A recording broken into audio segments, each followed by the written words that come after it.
What I'm looking for in a bank is one that's looking out for me, like NBT. I want a relationship and a team that supports me in my dreams. And when life gets challenging, I need a bank that's focused on what matters. Not to mention one that's been top-rated by Forbes in trust, customer service, financial advice, and more. That's why when it comes to meeting my banking needs, it's always NBT. Learn more at nbtbank.com. Member FDIC, Equal Housing Lender. Welcome and thanks for tuning in. This is Tom Hickey from 2020 Media, and you are listening to NBT Bank's On the Scene podcast, reaching over 250,000 listeners and readers of the Jewish Ledger, weha.com, and West Hartford Magazine, live 24/7, 365. And before we introduce today's host, I'd like to introduce my co-host, Bob Carr. Hello, Bob. How are you? Hey, Tom. Tom Hickey, along with myself, Kosher McCarty, and Ronnie Newton, is a founder and partner in weha.com.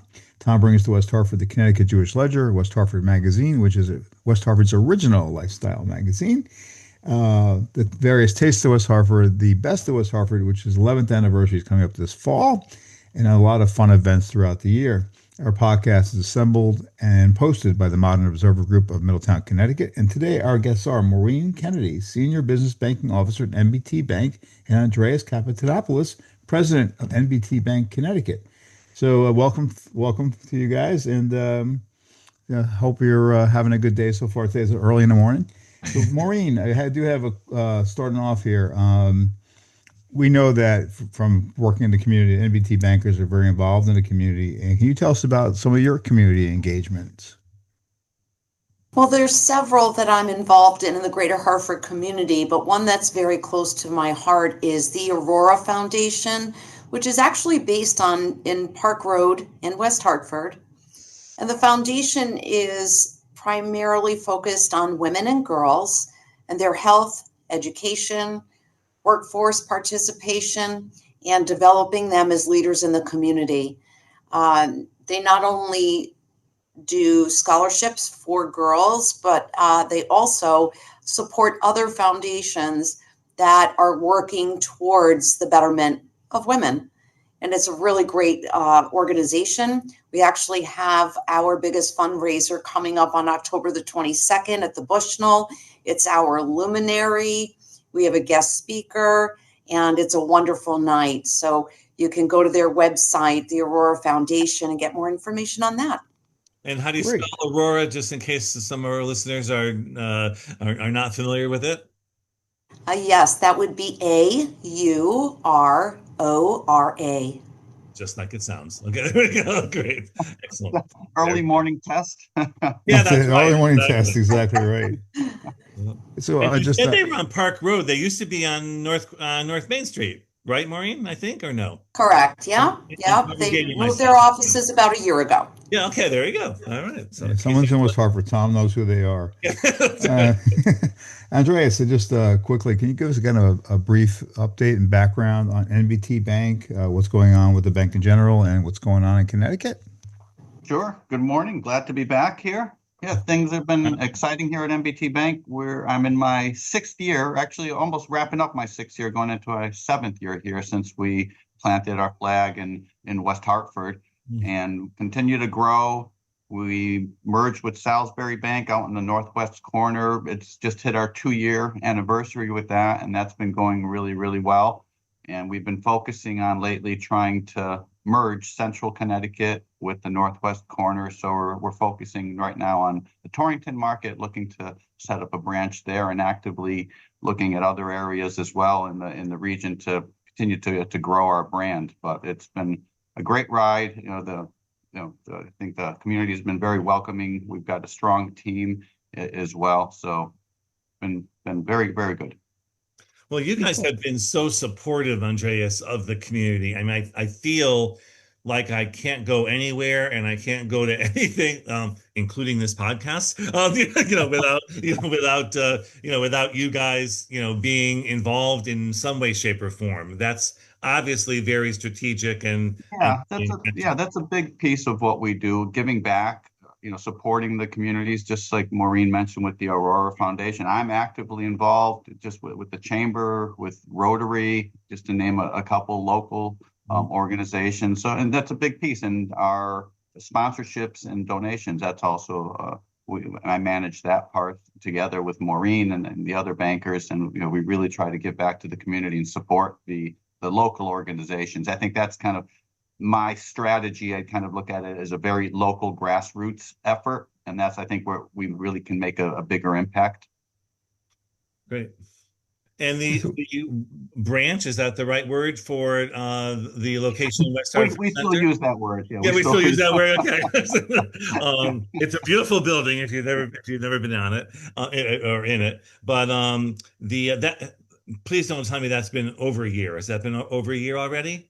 It has. Yes. Has it really? Jeez, I think it's year and a half, probably a year and a half or so. Oh my goodness. Well, okay. All right. Well, that goes to show you with Victor and this crowd there, you feel as though they've been there forever. So his team is amazing as well. We have a great team there. I remember Victor last year for the 10th anniversary of Best of West Hartford. He was one of our dancers for I do recall that. Greater Weehaw Dancing with the Stars. So I can't remember where he placed, but I'm sure Victor will tell us. or remind us anyway. Yeah. Okay. So yesterday we were chatting about, the same thing, commitment to the community.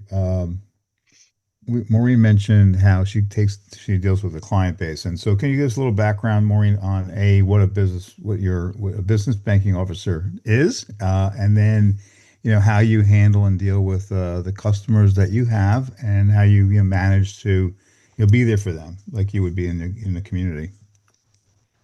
Yeah, thank you, Bob.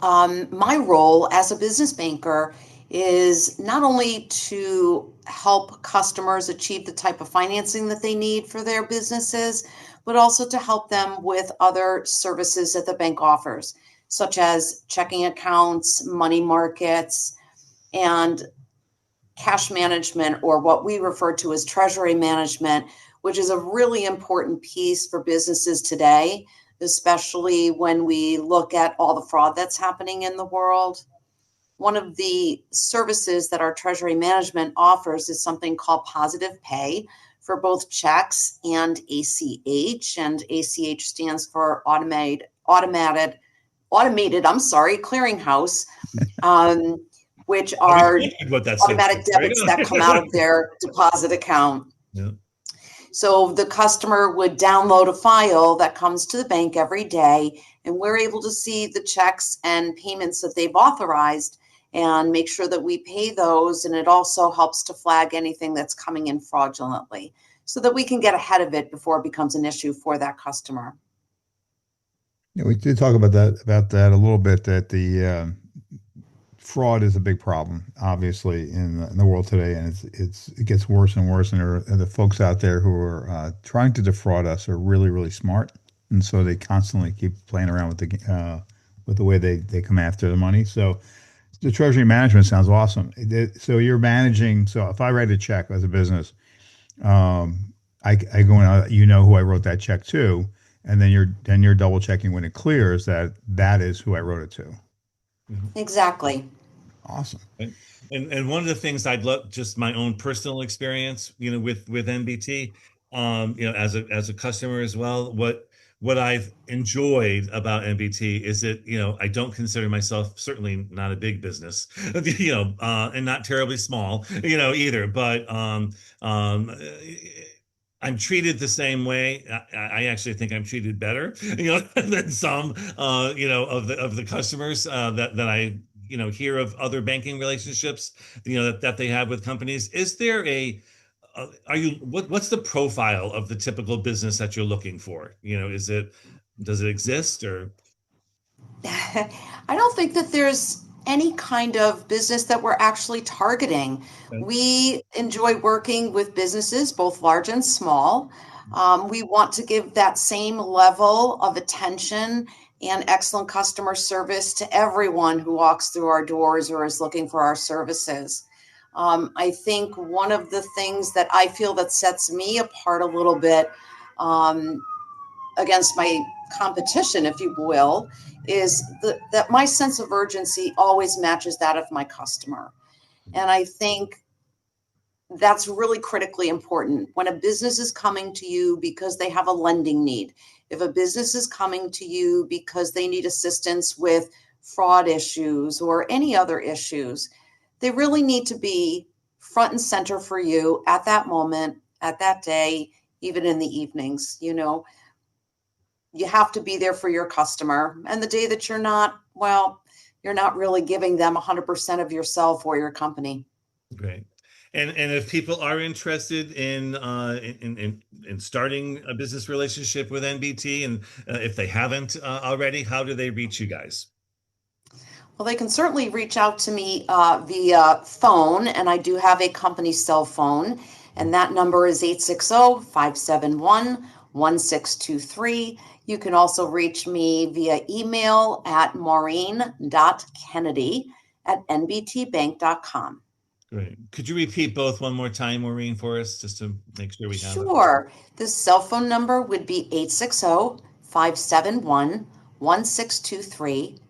And email is maureen.kennedy@nbtbank.com. That's great. Andreas, does everyone have a company cell phone? I feel as though you can pretty much reach anybody at NBT at any time. Everybody does, absolutely. And I actually take it a step further.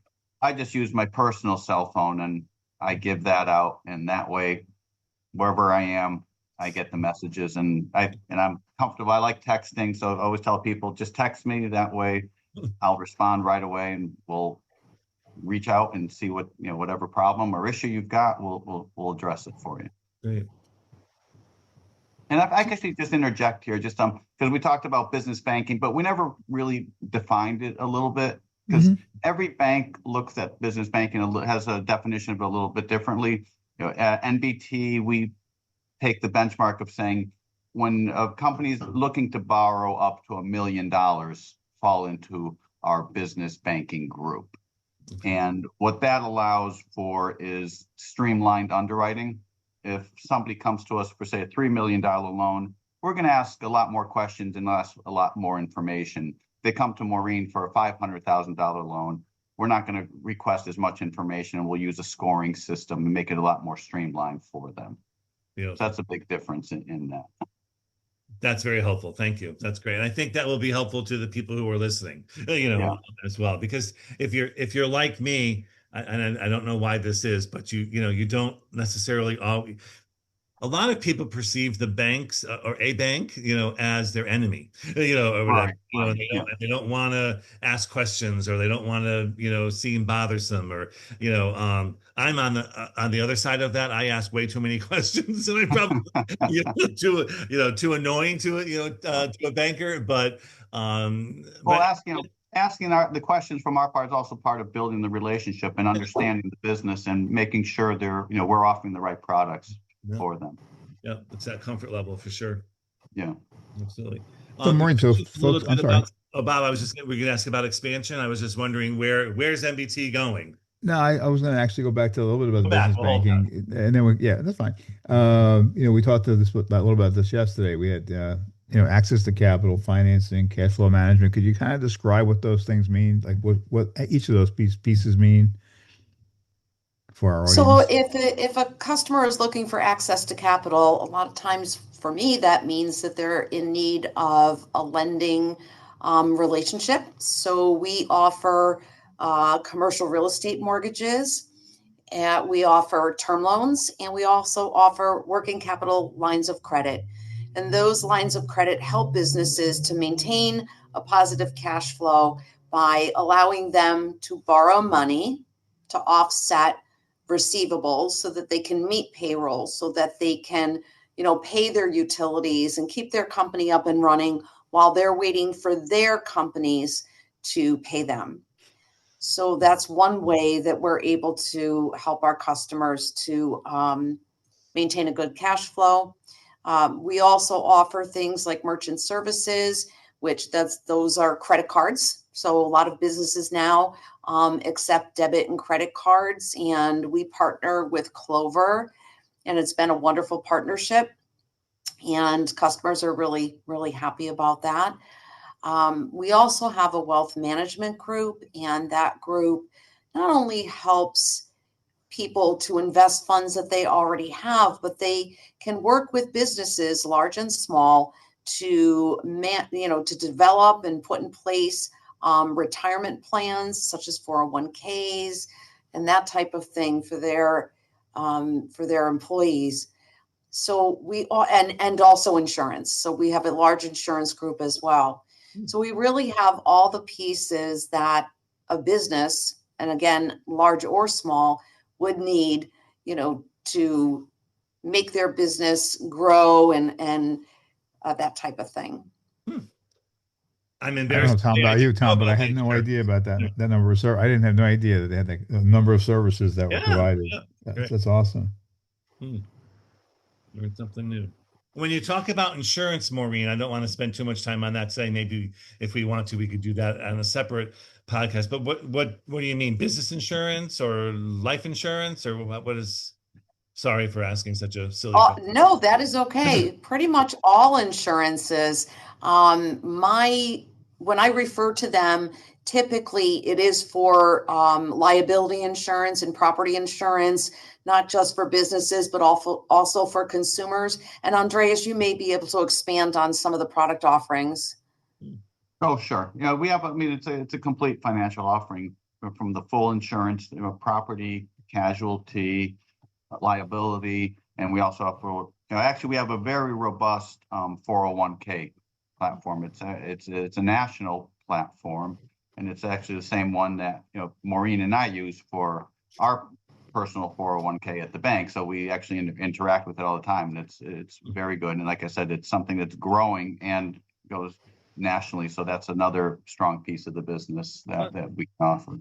Great. All right.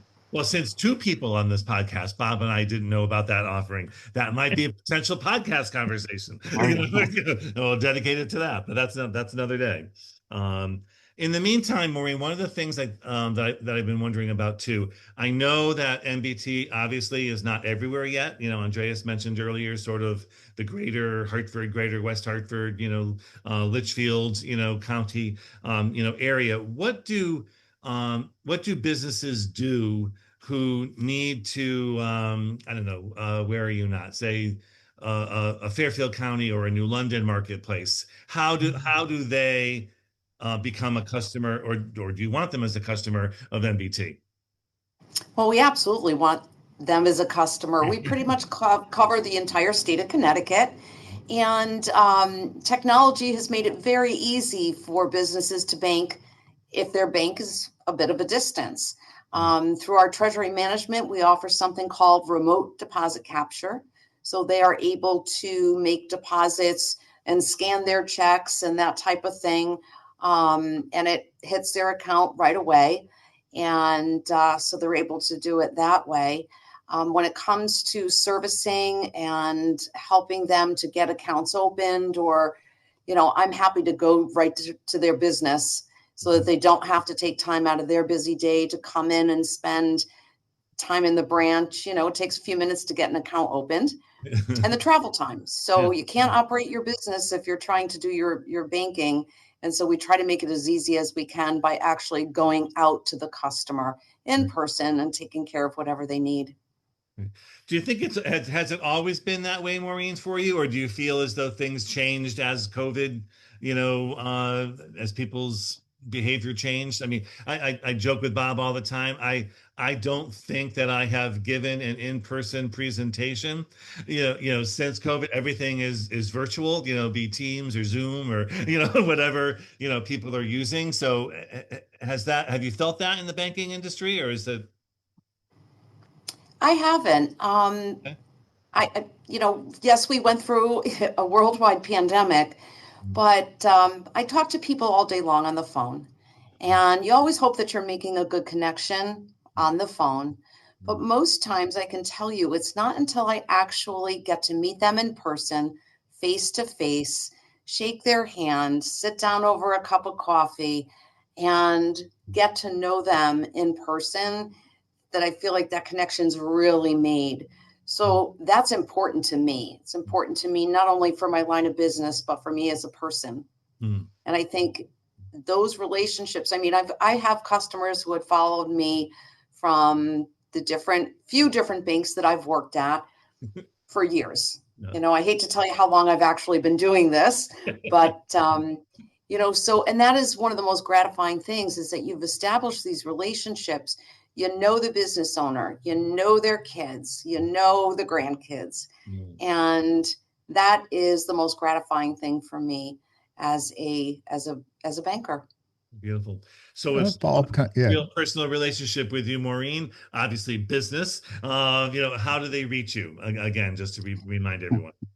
Yeah, they can. I would love to see them stop into the offices. I'm also located in not only West Hartford, but our Glastonbury office. But the easiest way to start off is to give me a call at 860-571-1623, or reach me on via email, and that is Maureen, Maureen .Kennedy @nbtbank.com. I'm sorry, Bob, I didn't mean to interrupt. No, that's good. No, we have to get the information out there. One of the things that I think when you run a business or you have a business, that your fear is, and maybe Maureen can talk to this quickly, is transferring. Like, so you have so many things that come out of your bank account now. So say it's in a personal world. My wife, everything is paid electronically. Everything is set up. Same thing business wise.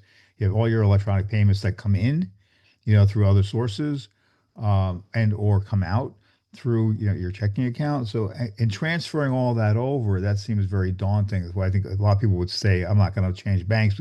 I could hate my relationship with the bank I have, but everything else is so annoying that why start that again? So how do you manage that? So we always recommend that a customer has a start date of when that transition is going to actually happen. And for a business, a lot of times it's, the calendar, January 1st, end of first quarter, second quarter, etc. So we make sure that the account is open, that they have their checks, that they have gone in and they understand how our online banking platform works. And then we advise them to start making the transfers of all those automated payments, and start making deposits at a certain date. And then they just pull the plug and close the old account and open up the new one. But we want to make sure that they've got all the parts that are essential to that account operating properly in place before they do that. So there is going to be a little bit of pain, and that's just the way it is. But it's brief, and we try to make it as easy as possible to make that transition. Beautiful. Good. Is there anything that we didn't ask you about with regard to business banking that you would like to mention while we still have the attention of everyone before we lose them? Oh, sure. So one of the biggest pieces of advice that I always give a new customer, and actually someone who's starting a brand new business, is that there's 3 key relationships that you need to have. The first is you need to find a good accountant. The second is that you need to find a good lawyer. And the third, and I almost think this is most important, is that you need to establish a really good relationship with a banker, someone that's going to take the time to understand your business, understand your needs, and always be there when you need a little bit of help and guidance. Fantastic. Let's repeat that again. It was the accountant, it was the attorney or the lawyer, and it was the banker. Beautiful. Correct. And obviously, we want everyone to contact Maureen. And Maureen, you probably don't remember, but I'll end with this note because I thought it was so much fun so this was probably 6 years ago, Andreas, when the office was opening at Corporate Center West. I came to the ribbon cutting, Right. and we first met Maureen because my license plate was Falsha, and I know that yes, direct relationship with the Irish Society in our area. So that anyway, you probably don't remember that, but I do. I do. Okay, yeah. So, all righty. So on that note, believe it or not, we are already out of time, and we will certainly have Maureen back. And Andreas joins us on a quarterly basis. Again, thank you all for joining us and for tuning in. And special thanks to NBT Bank for being our sponsor and our supporter of the podcast, because without them, there would be no podcast. So thanks for tuning in and listening. We will look for you next time on The Scene. All right. Our pleasure. Great talking with you today. It's been a pleasure. What I'm looking for in a bank is one that's looking out for me, like NBT. I want a relationship and a team that supports me in my dreams. And when life gets challenging, I need a bank that's focused on what matters. Not to mention one that's been top rated by Forbes in trust, customer service, financial advice, and more. That's why when it comes to meeting my banking needs, it's always NBT. Learn more at nbtbank.com. Member FDIC Equal Housing Lender.